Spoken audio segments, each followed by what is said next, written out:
آپ south Asia میں چلے جائیں تو بڑے مذاہب میں بدھزم اور ہندوازم ہے. آپ ادھر چلے جائیں مغرب کی طرف چلے جائیں تو یہاں اسلام اور کرسچینٹی اور جوڈیزم ہے. ان سب مذاہب میں، اور اگر ادھر جاپان کی طرف چلے جائیں تو وہاں ایک شنٹوازم مذہب ہے. تو ان مذاہب میں جو ان کے ذہن کے اندر ہے اس کو احترام سجدوں کے ساتھ، عقیدت مندی کے ساتھ وہ اس کو احترام دیتے ہیں. اور تیسری چیز، اگر آپ مذاہب کو سامنے رکھیں تو تیسری چیز اس میں آ جاتی ہے چند رسم و رواج. ٹھیک. مثلا ہر مذہب میں جب بچہ پیدا ہوتا ہے تو کچھ نہ کچھ کیا جاتا ہے. بالکل ٹھیک. کرسچینٹی میں کیا کیا جاتا ہے وہ ان کی کتابوں میں موجود ہے. ہندوازم میں کیا کیا جاتا ہے وہ بھی موجود ہے. بالکل ٹھیک. بدھزم میں کیا کیا جاتا ہے وہ بھی موجود ہے. اور مسلمان کیا کرتے ہیں وہ آپ کو ہمیں پتہ ہے. تو پیدا ہونے کے بعد سے مرنے تک اس کے دوران کچھ رسم و رواج ہیں. مطلب پیدا ہوئے تو کوئی گٹی دیتا ہے، کوئی عقیقہ کرتا ہے، کوئی پانی میں ڈبکیاں دیتا ہے. اور اس کے بعد پھر شادی، زندگی کے جب درمیان میں ایک انسان کی زندگی کا عروج ہوتا ہے شباب کا، اس وقت اس کے رسم جو ادا کی جاتی ہے وہ شادی کی. اور پھر اینڈ پر مرنے پر جی. ہمارے ہاں اسلام میں اسے غسل دیا جاتا ہے، اسے کفن دیا جاتا ہے، اسے دفن کیا جاتا ہے. کرسچینٹی میں، جوڈیزم میں بھی اسی طریقے سے ہے. لیکن ہندوازم میں اور بدھزم میں اس سے تھوڑا سا مختلف ہے. یعنی چند رسم و رواج، یہ یعنی ٹوٹل جو مذہب کا دائرہ ہے وہ ان تین باتوں کے ارد گرد گھومتا ہے. ٹھیک. اس لیے رب العالمین نے جب قرآن میں بات کی اسلام کی تو اسے مذہب نہیں کہا، بلکہ فرمایا ان الدین عند اللہ الاسلام، کہ اللہ کے نزدیک جو دین ہے وہ اسلام ہے. اسلام کہا رب العالمین نے، اور دین اللہ کہا. جس طرح اذا جاء نصر اللہ والفتح ورأیت الناس یدخلون فی دین اللہ افواجا. اللہ کا دین کہا، اللہ کا نظام کہا، اسلام کہا. گویا اگر آپ مذاہب عالم کے تناظر میں رکھ کے مذہب کے لفظ پر غور کریں گے تو وہ ان تین چیزوں کا مجموعہ ثابت ہوتا ہے. ٹھیک. مگر یہ تین چیزیں بھی اسلام میں موجود ہیں، لیکن اسلام صرف یہ نہیں ہے. ان تین چیزوں کے علاوہ اسلام ایک نظام ہے. کیونکہ قرآن پاک میں رب العالمین نے فرمایا هو الذی ارسل رسولہ بالہدی ودین الحق لیظہرہ علی الدین کلہ. اے میرے پیارے حبیب صلی اللہ علیہ وسلم، اللہ نے آپ کو بھیجا دین کے ساتھ. رسول ہیں آپ اور ایک دین لے کر آئیں. اور آپ کی ساری جدوجہد، مکہ دور کی جدوجہد، مدنی دور کی جدوجہد اس لیے لیظہرہ علی الدین کلہ کہ آپ ادیان عالم، اس سے وہ مذاہب نہیں، ادیان عالم دنیا کے قوانین. ٹھیک. جب نبی پاک صلی اللہ علیہ وسلم نے اعلان نبوت فرمایا تو وہاں پر دو بڑی ثقافتیں تھیں. ایک روما کی ثقافت تھی، ایک پرشین ثقافت تھی. اور وہ ایک نظام تھے ان دونوں کے، یا یوں کہہ لیجئے وہ اس وقت کی سپر پاورز تھیں. ٹھیک. تو ریاست جو ہے وہ کسی نہ کسی نظام کے تحت چلتی ہے. بالکل ٹھیک. اس نظام کے اندر ایک مذہب ایک بڑا عنصر ہوتا ہے. جس طرح آپ نے اپنے انٹرویو میں کہا کہ نظام جو ہوتا ہے، قانون وہ انسان کے جسم پر حکومت کرتا ہے، اور مذہب جو ہے وہ انسان کے دل اور دماغ پر حکومت کرتا ہے. اور جو بات دل اور دماغ میں ہوتی ہے وہ زیادہ مؤثر اور زیادہ طاقتور ہوتی ہے. آج اس دور میں جب ہمارے ہی بعد تجزیہ نگار اور بعد سوچنے والے لوگ کہتے ہیں کہ اسلام جو ہے وہ اس وقت مؤثر ہے اور باقی جو ادیان ہیں ان کا اثر ختم ہو گیا ہے، جبکہ ایسا نہیں ہے. جب آپ کسی چیز کو، کسی نظریے کو مذہب کہہ رہے ہیں تو پھر اس کا اثر نہیں ختم ہو سکتا. بالکل ٹھیک. باقی رہی یہ بات کہ دنیا میں ایک یہ فینامنا پھیل رہا ہے کہ لوگ مذہب سے تھوڑا سا اپنے آپ کو الگ کر کے اب سوچنا شروع کیا ہے. بالکل. میں نے بے شمار سفر دوران ہوائی جہاز میں، ایئرپورٹس پر جب باتیں کی ہیں نوجوانوں کے ساتھ، تو بات کرتے ہی وہ یہ کہتے ہیں جی ہمارا کوئی مذہب نہیں ہے. لیکن جب تھوڑی دیر کے بعد بات چلتی ہے تو پھر مذہب نکل آتا ہے. بالکل. لہذا انسان کو جو ماں کی گود میں، باپ کی آغوش میں جو نظریات فیڈ کیے جاتے ہیں اس سے انسان جو ہے وہ نجات نہیں حاصل کر سکتا. علامہ صاحب، آپ نے نوجوانوں کی بات کی. نوجوانوں کے ہاں ایک مسکنسیپشن ہے کہ شاید مذہب جو ہے وہ ترقی میں حائل ہے. آخر یہ سوچ ان کے ذہن میں کیوں آتی ہے اور اس کا کاؤنٹر آرگومنٹ کیا ہے؟ اگر آپ اس کو اسلام سے ہم پہلے پر لے آتے ہیں. جی بالکل. اسلام سے پہلے دنیا پر پاپائیت کا نظام تھا. جی. اور جب پاپائیت کا نظام ٹوٹا، اور وہ ٹوٹا اس وقت کہ جب فلسفہ سائنس کی طرف سفر کر رہا تھا. جی. جب مشاہدات ایک تجربات کی لیبارٹریز میں مراحل سے گزر رہے تھے، تو اس وقت جب علم، عقل، فکر، سائنس کا شکل اور روپ دھار رہی تھی، تو اس وقت یورپ میں ایک بغاوت، بالکل بیداری آپ کہہ لیں، بغاوت کہہ لیں، اس کی یہ فضا پیدا ہوئی۔ ٹھیک اس کا سب سے زیادہ جو نقصان ہوا وہ نظام پاپائیت کے نظام کو ہوا۔ ٹھیک ہے، جب پاپائیت کے نظام کو ہوا تو آہستہ آہستہ جو یورپ تھا وہ اس نظام سے باہر نکلتا گیا، ٹھیک ہے، اور وہ ممالک یورپ میں کہ جو سب سے پہلے اس پاپائیت کے نظام سے باہر نکلے وہ آج دنیا کی ترقی یافتہ ممالک ہیں۔ مثلا سکینڈینیویا کنٹریز ہیں، وہ یورپ میں سب سے زیادہ مالدار اور زیادہ پرامن اور زیادہ ترقی یافتہ ہیں۔ اس کے بعد آپ آ جائیں یورپی یونین جو بنی وہ جرمن اور فرانس نے بنائی، وہ بھی۔ آپ یورپ سے اترتے آئیے، جنوب کی طرف چلتے آئیے، تو آپ کو جو ممالک یورپ کے ملتے ہیں وہ بہت غریب ہیں ابھی تک۔ ٹھیک اس کی وجہ ہسٹری میں موجود ہے۔ یہ اس لیے نہیں کہ میں مسلمان ہوں تو میں یہ بات کر رہا ہوں، یہ ایک ہسٹوریکل حقیقت ہے، ایک تاریخی حقیقت ہے کہ جو ملک پاپائیت کے اس نظام سے دیر سے باہر آئے وہ اسی حساب سے ترقی میں پیچھے ہیں۔ لہٰذا جب انسان انسانی سوچوں پر چلتا ہے تو وہ ایک دور میں تو ترقی کرتا ہے، لیکن اس کے بعد پھر اس کی ترقی تنزلی میں تبدیل ہونا شروع ہو جاتی ہے۔ مگر اسلام ایک مذہب نہیں۔ اگر نوجوان مسلم یہ کہتے ہیں کہ مذہب جو ہے وہ پسماندگی کا سبب ہے، تو میں یہ کہوں گا کہ ان نوجوانوں نے اسلام کو قرآن سے اور حدیث سے سمجھا ہی نہیں ہے۔ ٹھیک اس لیے کہ اسلام ایک دین ہے، اور اگر آپ اس کو تحقیق کے ساتھ، توجہ کے ساتھ اگر آپ اس کا مشاہدہ کریں تو آپ کو پتہ چلے گا کہ قرآن وہ عروج کا بنیاد رکھتا ہے کہ جو دنیا کا کوئی مذہب نہیں رکھ سکا۔ مثلا ایک ہی آیت آپ دیکھ لیجئے کہ رب العالمین نے جب حضرت آدم علیہ السلام کو پیدا کیا تو اس کے بعد حکم فرمایا ہے کہ اسجدوا لآدم، کہ سارے ملائکہ آدم کو سجدہ کریں، تو فسجد الملائکۃ کلھم اجمعون، تو سارے ملائکہ نے سجدہ کر دیا۔ اب کائنات کی سب سے بڑی طاقتور قوت، کائنات میں سب سے بڑی مخلوق وہ ملائکہ ہیں، اور احادیث مبارکہ میں ہے کہ نبی پاک صلی اللہ علیہ وسلم کے پاس طائف میں فرشتہ آیا تھا، اس نے کہا رسول اگر حکم دیں تو میں ساری ایک بستی، طائف کی پوری بستی کو ایک پر اٹھا کے اونھے منہ گرا دوں۔ اگر آپ حکم دیں تو یہ پانی کا فرشتہ ہے، یہ ہوا کا فرشتہ ہے، یہ آگ کا فرشتہ ہے، ان کا نیست و نابود کر دیں۔ تو اس سے یہ پتہ چلتا ہے کہ ملائکہ کائنات کی سب سے زیادہ طاقتور مخلوق ہیں۔ ٹھیک تو وہ بھی اللہ تعالیٰ نے جب انسان پیدا ہوا تو اسے کہا کہ ان کو سجدہ کرو۔ اچھا جب سجدہ ہو گیا، اب آدم علیہ السلام بیٹھ گئے تو پوچھا ان سے کہ بھئی ان سے سوال کرو۔ بعض علماء کہتے ہیں کہ یہ سجدے کے بعد سوال و جواب ہوا تھا، اور بعض کہتے ہیں کہ یہ سوال و جواب سجدے سے پہلے ہوا تھا۔ اچھا آپ پہلے رکھ لیں یا بعد میں رکھ لیں، نتیجہ یہ ہے کہ اعتراف علم، جی اعتراف عظمت، کہ ملائکہ نے انسان کی علم اور اس کی عظمت کا اعتراف کرتے ہوئے اپنے آپ کو جھکا دیا تھا۔ اب اللہ تعالیٰ نے فرمایا حضرت آدم علیہ السلام سے کہ ان سے پوچھو۔ حضرت آدم علیہ السلام نے سوال کیا، انہوں نے کہا کہ ہمیں تو کوئی پتہ نہیں، قالوا سبحانک لا علم لنا الا ما علمتنا، جو تو نے بتایا تھا وہی ہمارے پاس علم ہے، جو آدم ہم سے پوچھ رہے وہ تو علم ہمارے پاس ہے ہی نہیں۔ جی تو پھر اللہ تعالیٰ نے ملائکہ سے بھی کہا تھا کہ تم آدم سے پوچھو، پھر یہ جو بھی سوال کرتے تھے حضرت آدم علیہ السلام اس سوال کا جواب دیتے تھے۔ ٹھیک تو گویا قرآن کے اس فلسفے کو دیکھو جس نے پہلے دن ہی پہلے انسان کے ساتھ اس واقعے کو بیان کرنے کے بعد اس حقیقت کو آشکارا کر دیا کہ عظمت، عروج اور سربلندی اسی کو ہے جو علم میں برتری رکھتا ہے۔ بالکل ٹھیک۔ تو اسلام نے علم کی بات کی ہے، اور دنیا میں اس وقت جتنے بھی ملک ترقی یافتہ ہیں یا عروج پر ہیں، جن کی اقتصادیات بہتر ہے، جن کے ہاں نظام تعلیم بہتر ہے، جن کے ہاں معاشیات بہتر ہے، جن کا نظام سلطنت ایک رول ماڈل ہے آج دنیا کے لیے، وہ وہی ملک ہیں جن کے ہاں علم ہے، جن کے ہاں تحقیق ہے، جن کے ہاں ریسرچ ہے۔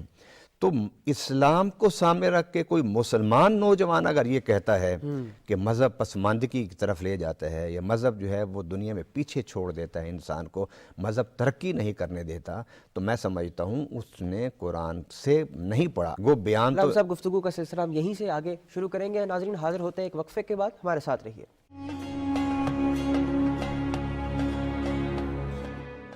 ایک دفعہ پھر ناظرین پروگرام میں آپ سب کو خوش آمدید، اور گفتگو کو آگے بڑھاتے ہیں۔ علامہ صاحب اب گفتگو کو میں چاہوں گا کہ ہم اسلام کے حوالے سے آگے بڑھائیں۔ تو بنیادی سوال کہ اسلام کی تعریف کیا ہے؟ اسلام کا جو لفظ ہے اس کا اصل مادہ سین لام میم ہے، جس کو ہم سلامتی کہہ لیں، ٹھیک، تو یہ اس کا لغوی معنی ہے۔ الحمدللہ ہمیں یہ اعجاز حاصل ہے دنیا کے مذاہب میں کہ دین کا جو ہمارا دین ہے اس کا نام اسلام ہے، ٹھیک، اور اس اسلام میں اس کی اصل جو فکر ہے، اصل جو سوچ ہے، وہ خود آشکارا ہو جاتی ہے ٹھیک، کہ اب اللہ تعالیٰ نے وہ دین اختیار ہمیں عطا فرمایا کہ جس کا نام اسلام ہے، جس میں سلامتی ہے، جس میں امن ہے، جس میں پیار ہے، جس میں آتشی ہے، جس میں وحدت ہے۔ اب آپ دیکھیے، لیکن اس کے ساتھ ساتھ اسلام کا ایک تسلسل قرآن نے بیان کیا ہے، اور وہ یہ ہے کہ شرع لکم من الدین ما وصی بہ نوحا والذی اوحینا الیک وما وصینا بہ ابراہیم وموسیٰ وعیسیٰ ان اقیموا الدین ولا تتفرقوا فیہ۔ اللہ تعالیٰ فرماتا ہے یہ جو دین ہے پیارے ہم تمہیں دے رہے ہیں، یہی دین ہم نے تم سے پہلے انبیاء کرام کو عطا فرمایا تھا۔ ہمارے ہاں ہمارے جو دوسرے مذاہب کے پیروکار لوگ ہیں وہ اس حقیقت کو سمجھنے سے قاصر ہیں ابھی تک کہ دنیا میں جتنے بھی پیغام آئے، جتنی بھی کتابیں آئیں جنہیں ہم وحی کی کتابیں کہتے ہیں، اللہ کے وحی کے ذریعے آئیں، ان سب کا ایک ہی نام تھا اور وہ اسلام تھا۔ مثلا آپ دیکھیے کہ حضرت ابراہیم علیہ السلام کو قرآن پاک میں حنیفہ مسلمہ فرمایا گیا کہ وہ حنیف مسلمین ہیں، اور حضرت یعقوب علیہ السلام کو اور ان کی پوری اولاد کو کہا گیا کہ یہ سب کے سب مسلم ہیں، ان کو بھی مسلم کہا گیا۔ اور قرآن پاک میں اللہ تعالیٰ نے اس حقیقت کو اجاگر کیا کہ جو کتاب، جو وحی اور جو صحیفے ہم نے عطا کیے ہیں جبرائیل کے ذریعے سے، اس سب کا نام ایک ہی ہے۔ اچھا، مثلا قرآن پاک میں وَسَمَّاكُمُ الْمُسْلِمِينَ مِنْ قَبْلُ وَفِي هَذَا، اس اللہ نے تمہارا نام مسلم رکھا ہے، ٹھیک، اس کتاب میں بھی اور اس سے پہلے بھی۔ مقصد یہ ہے کہ رب العالمین کا جو پیغام ہے وہ انسانوں کے درمیان امن، سلامتی اور پیار، اس کو پیدا کرنے کے لیے ہے۔ اور اس حقیقت کو میں ایک حدیث سے واضح کرتا ہوں۔ نبی پاک صلی اللہ علیہ وسلم نے فرمایا الخلق عیال اللہ، کہ نبی پاک صلی اللہ علیہ وسلم نے فرمایا اللہ فرماتا ہے، یہ حدیث قدسی ہے کہ یہ ساری مخلوق جو ہے یہ میرا کنبہ ہے، میں خدا اس طرح ہوں جس طرح ایک کنبے کا سربراہ ہوتا ہے۔ اب اس حقیقت کو ایک اور آیت سے آپ سمجھیے، قرآن پاک میں اللہ تعالیٰ فرماتا ہے کہ اگر اللہ تعالیٰ چاہتا کہ تم سب کو ایک ہی دین پر، ایک ہی سوچ پر، ایک ہی نظریے پر، ایک ہی فکر پر اللہ پیدا کر دیتا۔ نبی پاک صلی اللہ علیہ وسلم سے فرمایا کہ حضور صلی اللہ علیہ وسلم بعد دفعہ رات کو سوتے نہیں تھے، اللہ، اس فکر میں جاگتے رہتے تھے کہ آج سارا دن میں نے تبلیغ کی، میں نے حکمت دنائی کی باتیں بتائیں، لیکن کسی نے میری بات پر توجہ نہیں کی۔ اور اس حوالے سے کہ یہ لوگ اگر اس غلط راستے پر رہیں گے، شرک کے راستے پر رہیں گے، تو یہ جہنم کا ایندھن بن جائیں گے، اور یہ نہیں جانتے کہ جہنم کیا ہے، جہنم کی آگ کیا ہے۔ تو اس فکر میں رات کو حضور صلی اللہ علیہ وسلم جاگتے رہتے، اور قرآن پاک نے اس حقیقت کو بیان فرمایا فَلَعَلَّكَ بَاخِعٌ نَفْسَكَ عَلَىٰ آثَارِهِمْ إِن لَّمْ يُؤْمِنُوا بِهَٰذَا الْحَدِيثِ آسَفًا۔ اے پیارے حبیب صلی اللہ علیہ وسلم، اگر یہ ایمان نہیں لاتے تو آپ ان کے لیے اپنے آپ کو افسوس میں اس حد تک کھول دیں گے؟ آپ اپنے آپ کو کیوں کھولتے ہیں؟ اس لیے فرمایا ان علیک الا البلاغ وعلینا الحساب، اے پیارے تیرے اوپر صرف اور صرف یہ ہے کہ تو ان پر پوری کھول کے بات کو بیان کر دے۔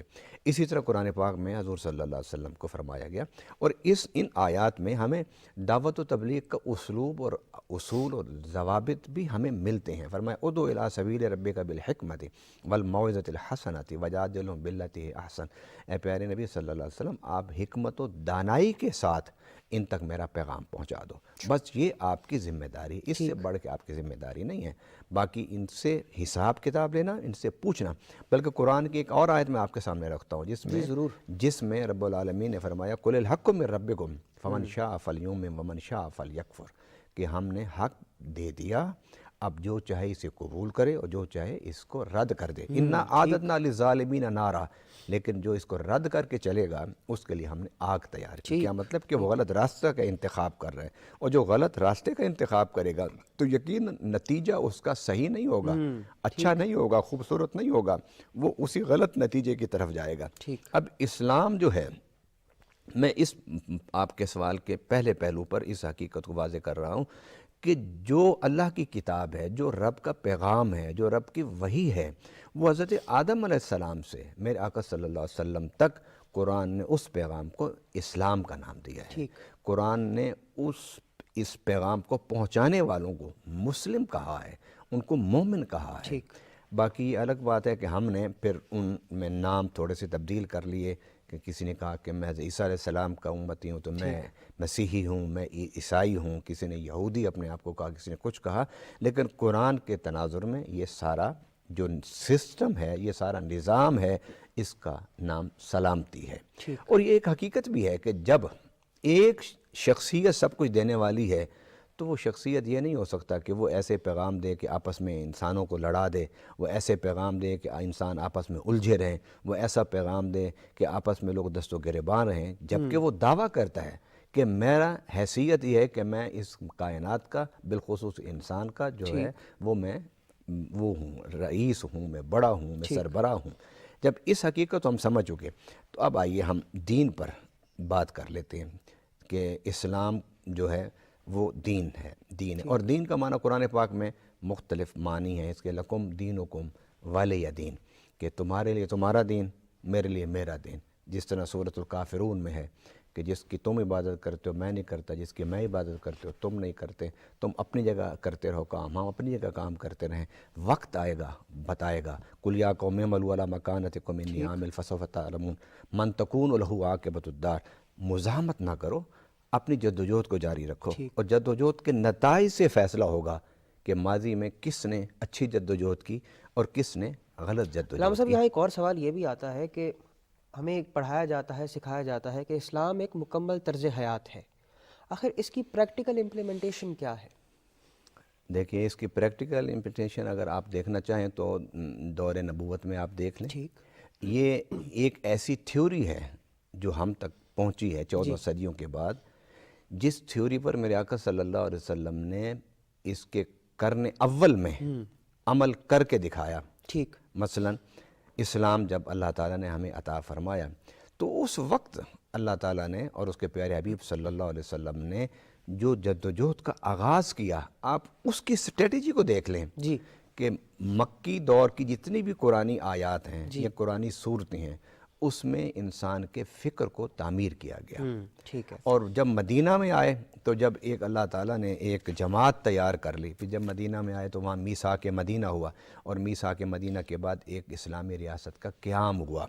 اگر اسلام میں انفرادیت، ایک انسان پہلے ایک فرد ہوتا ہے، پھر وہ خاندان بنتا ہے، پھر قبائل بنتے ہیں، پھر قبائل کے بعد ملک بنتا ہے.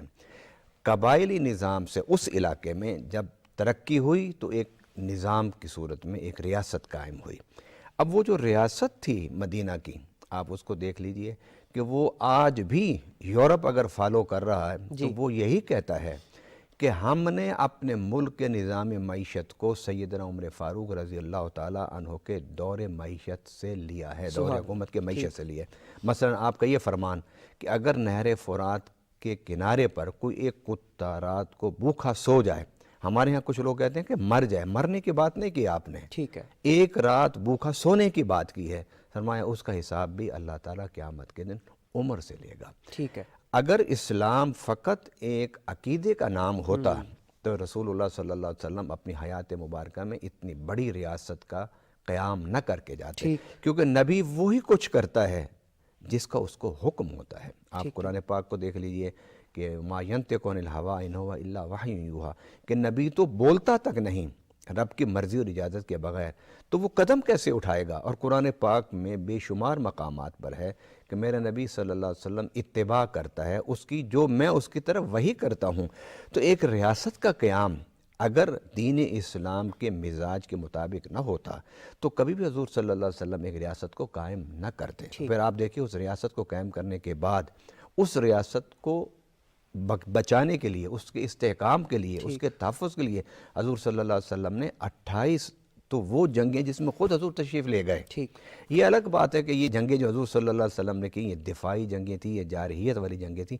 ساری دنیا اس بات کو تسلیم کرتی ہے رسول اللہ صلی اللہ علیہ وسلم نے کوئی جارح جنگ نہیں کی. حضور صلی اللہ علیہ وسلم کی ساری جنگیں دفاعی جنگیں تھیں کہ آپ پر اٹیک کیا گیا، آپ نے اس کا دفاع کیا.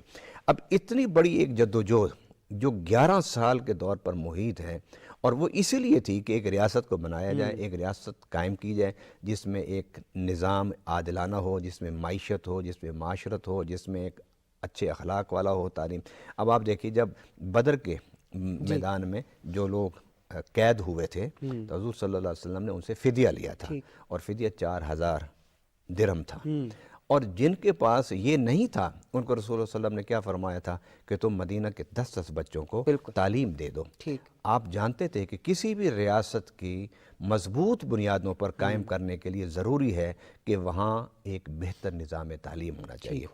اسلام میں عقیدہ بھی ہے، مکی دور میں عقائد پر بات ہوئی. آپ سورہ فاتحہ کو شروع کر لیں، سورہ فاتحہ میں اللہ کا تصور ہے، توحید کا تصور ہے، مرنے کے بعد اٹھنے کا تصور ہے، اٹھ کے پھر حساب و کتاب دینے کا تصور ہے، پھر اس کے بعد جنت کا تصور ہے، پھر جہنم کا تصور ہے، پھر وہاں میزان ایک میدان حشر میں عدل کا ایک حساب و کتاب کا سارا تصور ہے.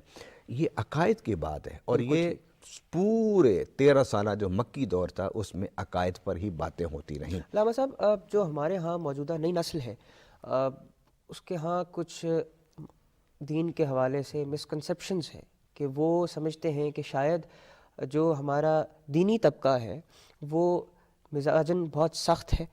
اس سختی کو دیکھتے ہوئے وہ پھر اس طبقے سے استفادہ حاصل کرنے کے بجائے استفادہ نہیں کرتے بلکہ ان سے دور بھاگتے ہیں، اور پھر وہ ایسے ٹریک کا انتخاب کر لیتے ہیں جو ان کے لیے ٹھیک نہیں ہوتا، کیونکہ ان کو دراصل صحیح ڈائریکشن کی تو ضرورت ہوتی ہے. موجودہ دور میں جو اتنا تیز رفتار دور ہے، اسلام انسان کا ہاتھ کیسے تھامتا ہے، اور بالخصوص نوجوان نسل کو اسلام کی جانب راغب کرنے کا کیا طریقہ کار بتاتا ہے؟ دیکھیے بات یہ ہے کہ آپ کے سوال کا پہلا حصہ یہ کہ ہماری نوجوان نسل مذہب سے، اسلام سے، دین سے دور ہیں.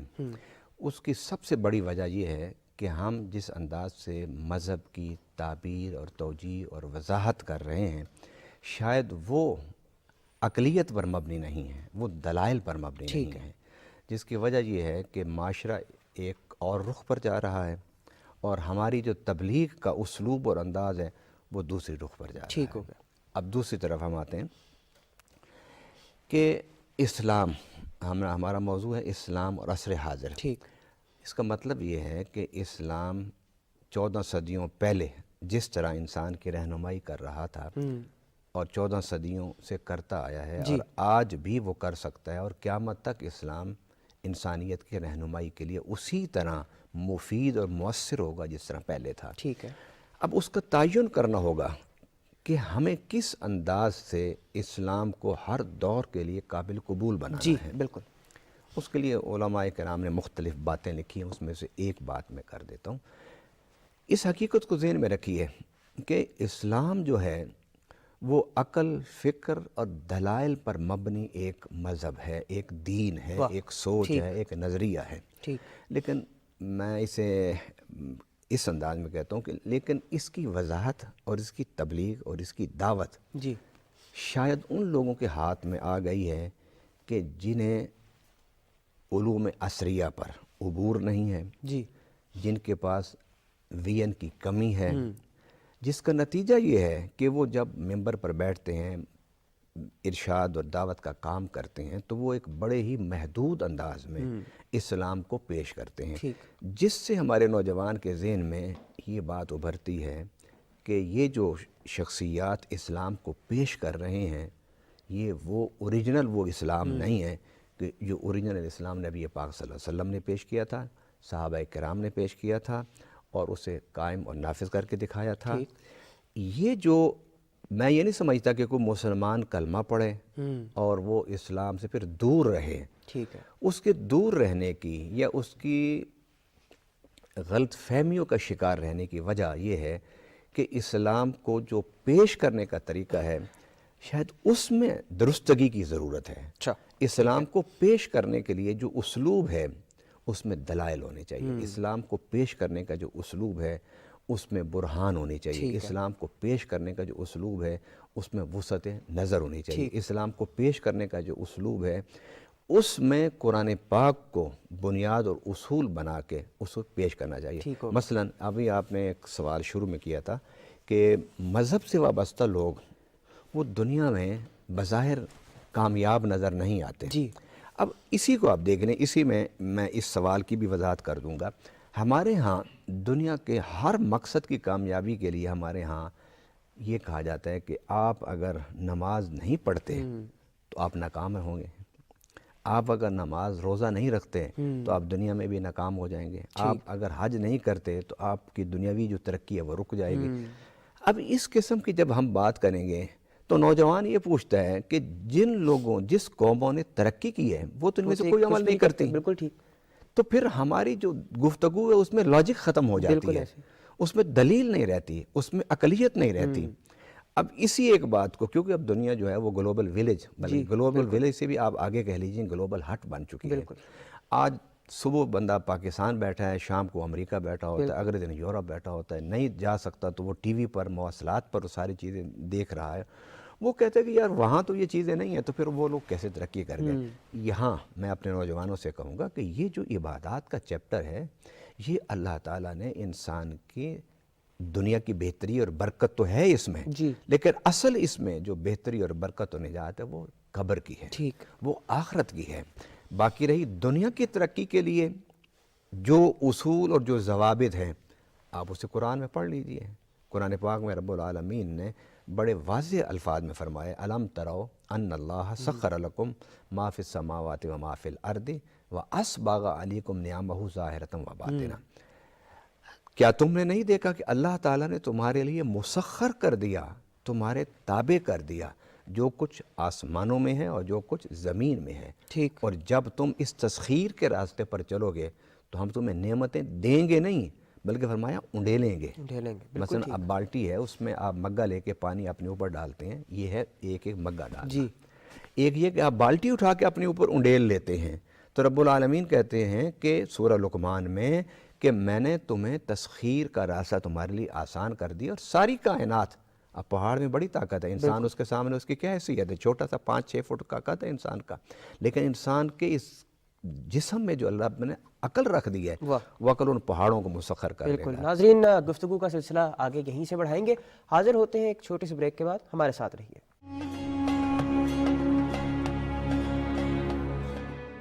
ایک دفعہ پھر پروگرام میں خوش آمدید. ناظرین, کتاب کو انسان کا بہترین دوست کہا جاتا ہے کیونکہ کتاب ہی ہے جس نے ہمارا ہاتھ تھاما اور ہمیں آدمیت سے انسانیت تک کا سفر طے کروایا.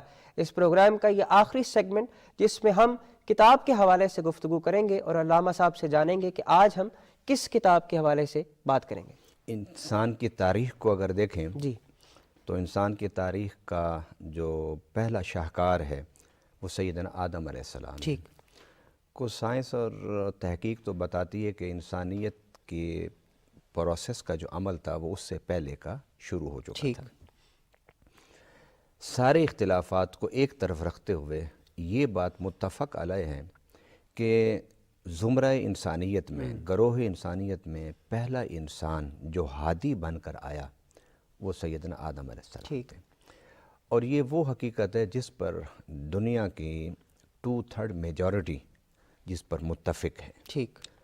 بلکہ اگر یوں کہا جائے کہ پوری انسانیت اس بات پر متفق ہے کہ ایک ہادی اول تھے, نام ان کا کیا تھا اس میں اختلاف ہے. اب آپ دیکھیے کہ سری لنکا میں ایڈم پیکس ہے, ایک بہت بلندی پر پہاڑ ہے, اس پہاڑ کا نام انہوں نے یہ رکھا ہوا ہے. اس پہاڑ کی خوبی یہ ہے کہ اس پر حضرت آدم علیہ السلام جب نازل ہوئے تھے, اترے تھے, تو ان کا قدم مبارک ہے, اس کے نشان موجود ہیں. تو اس کا مطلب ہے کہ جو ساؤتھ ایشیا کے ممالک ہیں وہ بھی حضرت آدم علیہ السلام کو جانتے ہیں اور مانتے ہیں کہ وہ پہلے ہادی تھے جس سے اللہ تعالیٰ نے آسمانوں سے اتارا تھا.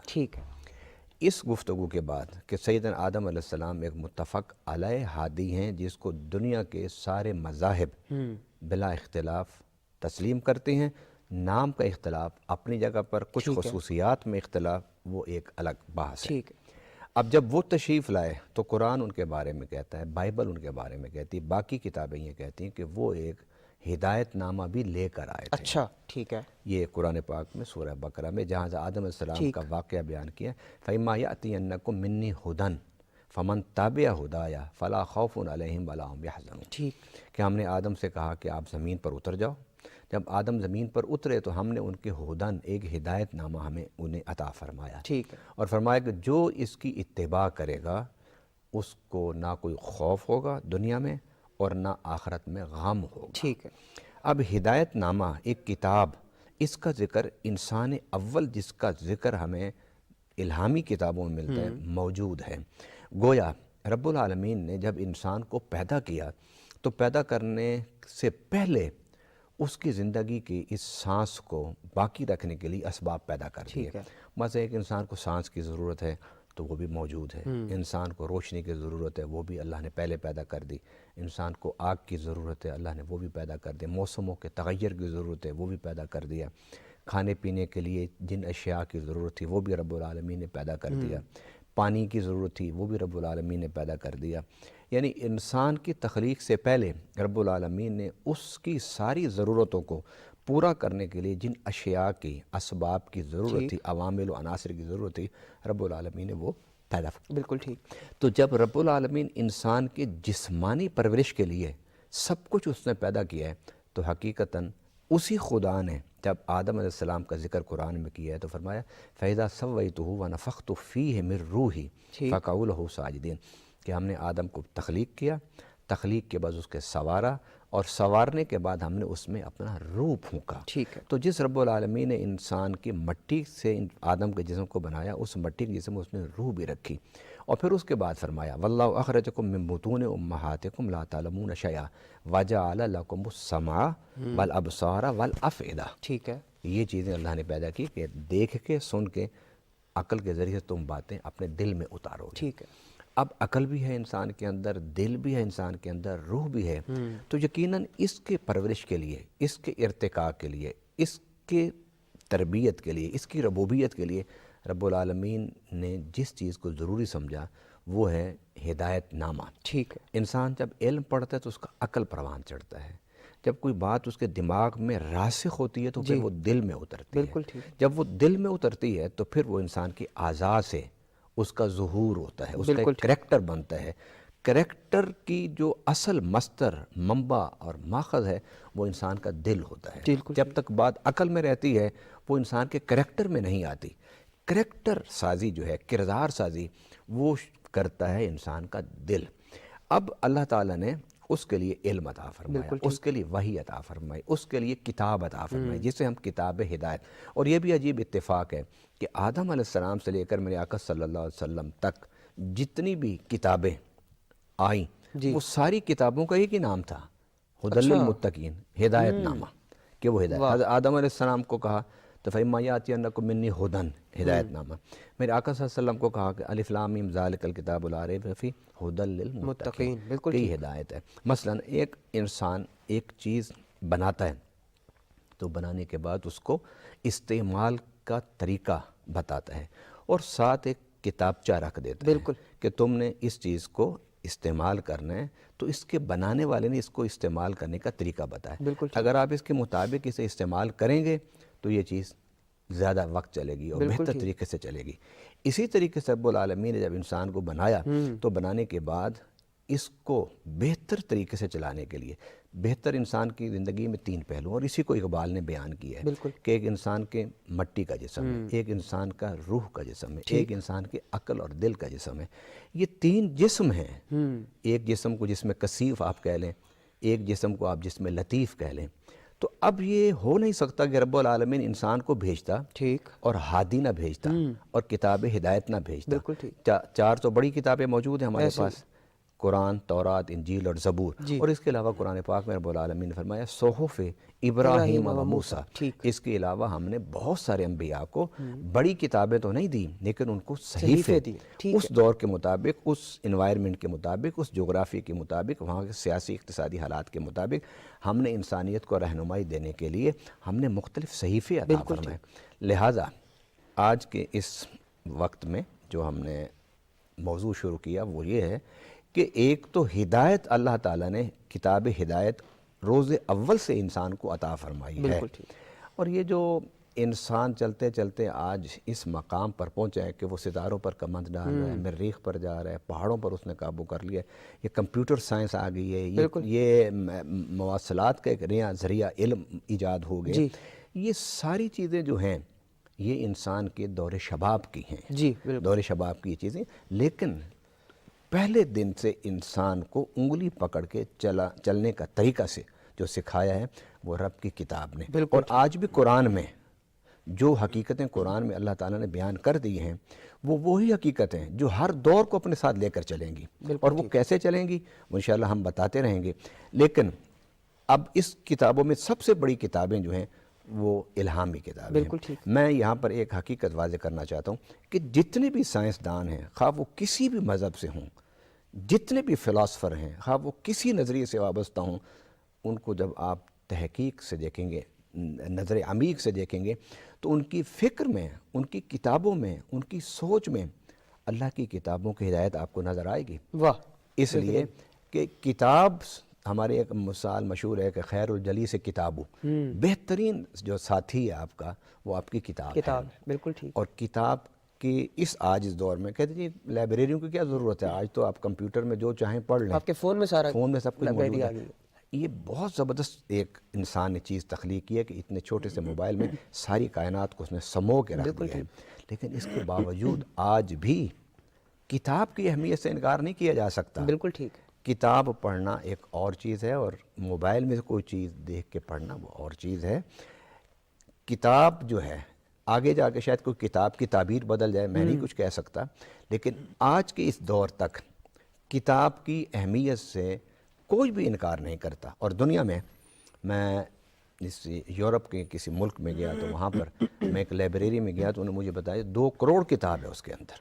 اچھا، اتنی بڑی بڑی لائبریریاں ہیں جن کو ایک دن میں دیکھنا، ایک ہفتے میں دیکھنا، بلکہ ایک مہینے میں دیکھنا بھی مشکل ہے۔ بالکل ٹھیک۔ کتاب جو ہے اس کی بڑی اہمیت ہے، اور انسانی زندگی کا جو نقطہ آغاز ہے علم، معرفت، تحقیق، جستجو اور کردار سازی کے لیے جس نے ایک کردار ادا کیا وہ کتاب ہے۔ بالکل ٹھیک۔ تو آج کے اس موضوع میں میں اس نقطے پر توجہ فوکس کرنا چاہتا ہوں کہ آپ انسانوں کی لکھی ہوئی کتابیں ضرور پڑھیں، بالکل، ان کی تحقیقات کو ضرور دیکھیں، لیکن اس کے ساتھ ساتھ آپ اللہ کی جو وحی پر مشتمل کتابیں ہیں ان کو بھی پڑھیے۔ میں یہ نہیں کہتا دوسرے مذاہب والوں کو کہ آپ آئیے ضرور قرآن پاک کو پڑھیے، لیکن ایک محقق کے لیے ضروری ہے کہ وہ بھی قرآن کو پڑھے، وہ بالکل، لیکن وہ اپنی مذہب کی کتابیں ہی پڑھ لیں۔ اور ایک حقیقت ہے کہ قرآن پاک میں بھی ہے وقال الرسول یا رب ان قوم اتخذوا ھذا القرآن مہجورا، کہ قیامت کے دن رسول اللہ صلی اللہ علیہ وسلم جو اللہ سے شکوہ کریں گے